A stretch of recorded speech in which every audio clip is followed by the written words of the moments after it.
Ce dimanche 2 juillet 2023, Selim, le fils du tueur en série Michel Fourniret et de Monique Olivier, a été placé en garde à vue dans la matinée, à Nice, Alpes-Maritimes, annonce Le Parisien. Il va prochainement être entendu pour tentative de viol sur une jeune fille de 16 ans. Coup de tonnerre au sein de la famille Fourniret.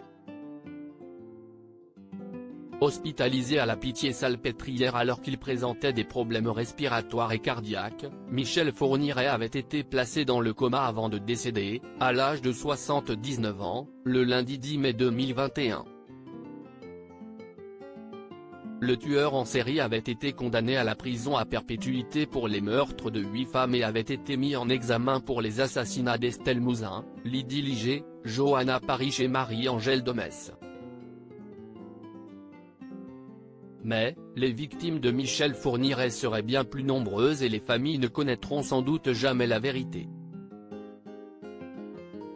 Face à l'annonce de son décès, son fils, Selim Fourniret, s'était rendu sur le plateau de Touche pas à mon poste, aux côtés du journaliste Oli Porri Santoro, auteur de l'ouvrage Le fils de l'ogre.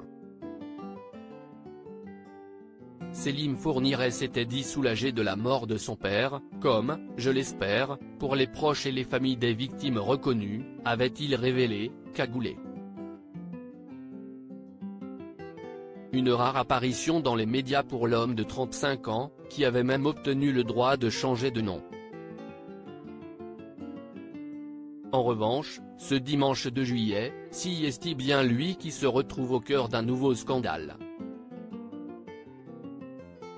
Le fils de Michel Fourniret en garde à vue. Selon une information du Parisien, Selim Fourniret a été placé en garde à vue à Nice, dans les Alpes-Maritimes, depuis ce dimanche matin, pour tentative de viol. Les faits qui lui sont reprochés se seraient déroulés dans un ascenseur et la victime serait âgée de 16 ans. Il aurait tenté de l'agresser dans des circonstances qui restent encore floues, avant de prendre la fuite et d'être ensuite interpellé par des policiers de la sécurité publique. Celui qui se surnomme lui-même le fils de l'ogre va prochainement être entendu par les enquêteurs. Ces derniers auraient même saisi des objets et perquisitionné son domicile, précisent nos confrères.